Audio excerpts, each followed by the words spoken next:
श्री कृष्ण ने क्यों दिया था अपने ही बेटे को कोढ़ी होने का श्राप। आइए सुनते हैं ये पूरी कहानी को। धर्म और अधर्म का युद्ध केवल रणभूमि में नहीं होता, वह एक पिता और पुत्र के बीच भी हो सकता है। जब धर्म की मर्यादा टूटती है, इस कथा में हम जानेंगे उस समय की घटना जब भगवान श्री कृष्ण ने अपने ही पुत्र शांब को भयानक कुष्ठ रोग यानी कोढ़ होने का श्राप दे दिया। क्या यह सिर्फ एक पिता का क्रोध था या एक भगवान द्वारा धर्म रक्षा का उदाहरण? क्या पुत्र शांब ने कोई ऐसा अपराध किया था जो अक्षम्य था? यह कहानी सिर्फ श्राप की नहीं है, बल्कि पश्चाताप, प्रायश्चित और भक्ति से जुड़ी हुई गहराइयों को दर्शाती है। शांब भगवान श्री कृष्ण और जाम्बवंती के पुत्र थे। जाम्बवती वही थी जो जाम्बवंती की पुत्री थी, वही जाम्बवंत जिन्होंने श्री राम की सहायता की थी। भगवान श्री कृष्ण को जाम्बवंती से विवाह रामावतार के समय के कारण हुआ था। शांब बचपन से ही अत्यंत रूपवान, बलशाली और बुद्धिमान थे, परंतु उनमें एक दोष था, घमंड। वे अपने सौंदर्य और शक्ति पर अत्यधिक गर्व करते थे। यही घमंड आगे चलकर उनके विनाश का कारण बना। कथा का प्रारंभ होता है अब, जब मजाक बना श्राप का कारण। एक बार शांब और उनके कुछ मित्रों ने एक भयंकर मजाक किया। ये सब यदुवंशी थे और उन्हें अपने कुल और बल पर अत्यधिक अभिमान हो गया था। इन्होंने ऋषियों की परीक्षा लेनी चाहिए। एक दिन शांब स्त्री वेश धारण कर अपने पेट पर तकिया बांधकर ऋषियों के पास पहुँचे। साथ में उनके मित्र भी थे। उन्होंने ऋषियों से पूछा, मुनिगण, यह स्त्री गर्भवती है, कृपया बताएं, इसके गर्भ से पुत्र उत्पन्न हो गया पुत्री? ऋषियों ने तपबल से देखा और तत्काल भेद जान लिया। वे क्रोधित हुए और बोले, हे मूर्खों, तुमने धर्म का अपमान किया है। इस स्त्री वेश में खड़ा व्यक्ति पुरुष है और उसके पेट से कोई संतान नहीं, बल्कि एक ऐसा लौह मूसल उत्पन्न होगा जो तुम्हारे कुल का विनाश कर देगा। यह सुनते ही यदुवंशी डर गए। मूसल का जन्म और विनाश की शुरुआत हुई। ऋषियों का श्राप झूठा नहीं होता। कुछ समय बाद शांब के पेट से एक लोहे का मूसल यानी गदा उत्पन्न हुआ।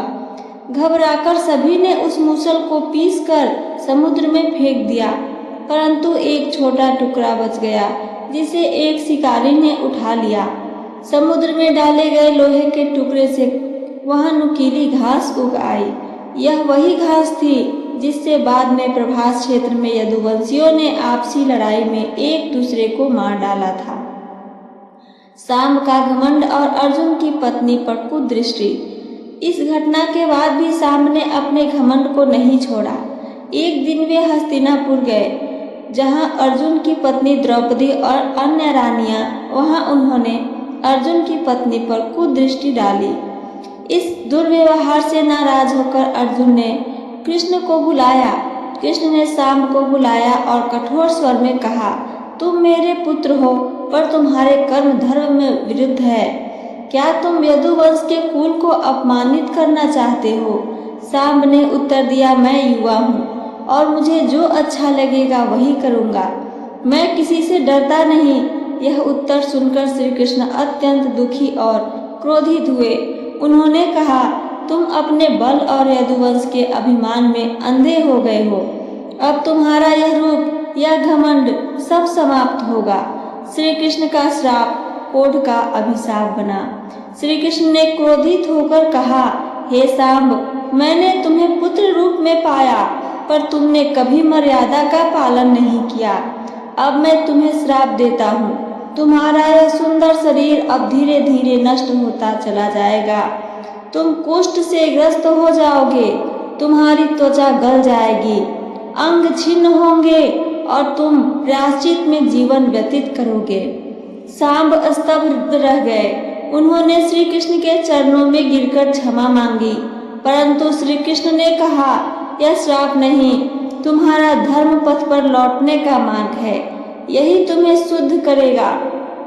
प्रायश्चित का यात्रा प्रारंभ होता है। सूर्य भक्ति की शुरुआत सांब अब कुष्ठ रोग से ग्रस्त हो गए थे। उनका शरीर क्षीण होता जा रहा था, उन्हें समाज से बहिष्कृत कर दिया गया था। तब नारद ने उन्हें एक उपाय बताया। हे सांब, यदि तुम पूर्ण श्रद्धा से भगवान सूर्य की उपासना करोगे तो तुम्हें रोग से मुक्ति मिलेगी। सांब ने नर्मदा तट पर एक स्थान चुना जिसे आज कोणार्क यानी ओडिशा कहते हैं। वहां उन्होंने तप किया, व्रत रखा और सूर्य देव की स्तुति करने लगे। सांब का तप, सूर्य देव की कृपा। सांब ने 12 वर्षों तक कठोर तपस्या की। वे सूर्य को अर्घ देते, उपवास रखते, कीचड़ में लेटते और सूर्य मंत्रों का जाप करते। आखिरकार सूर्य देव प्रकट हुए और कहा, हे सांब, तुम्हारा पश्चाताप सत्य है। तुम्हारी तपस्या ने मुझे प्रसन्न किया। तुम्हें रोग से मुक्ति मिलेगी और तुम्हारे नाम से इस स्थान पर सूर्य मंदिर बनेगा। सांब का शरीर पुनः स्वस्थ हो गया। कोणार्क सूर्य मंदिर का निर्माण हुआ। सांब ने अपने अनुभव से प्रेरित होकर सूर्य मंदिर की स्थापना की। यह वही कोणार्क का सूर्य मंदिर है जो आज भी भारत के लिए शान है। यह मंदिर वास्तुकला, श्रद्धा और प्रायश्चित का अद्भुत प्रतीक है। कथा का अंतिम भाग सुनिए। सांब का अंत और यदुवंश का पतन। कुछ समय पश्चात वही मूसल, वही नुकीली घास सभी को काल बनकर लौटे। प्रभास क्षेत्र में यदुवंशी एक दूसरे से झगड़ पड़े और उसी घास से सभी मारे गए। सांब ने भी अंतिम समय में श्री कृष्ण से कहा, पिताजी, आपके श्राप ने ही मुझे मेरी गलतियों का बोध कराया। आपने मेरा उद्धार किया। मुझे गर्व है कि आप मेरे पिता हैं। श्री कृष्ण ने सांब को गले से लगाया और कहा, हर पिता का क्रोध अंत में संतान के कल्याण के लिए हितकारी होता है। निष्कर्ष क्या है ये सब का, आइए वो भी सुनते हैं। इस कथा से हमें यह सीख मिलती है कि अहंकार का अंत विनाश है, चाहे वह किसी भी कुल में जन्मा क्यों न हो। मजाक कभी भी धर्म के क्षेत्र में नहीं करना चाहिए। पश्चाताप और तपस्या में इतनी शक्ति है कि भगवान स्वयं प्रकट हो जाते हैं। पिता की डांट या श्राप भी कई बार उद्धार का मार्ग हो जाता है। श्रद्धा से की गई पूजा कुष्ठ रोग जैसे असाध्य रोग को भी ठीक कर सकती है। तो ये थी मेरी आज की कथा और इससे ली हुई जानकारी।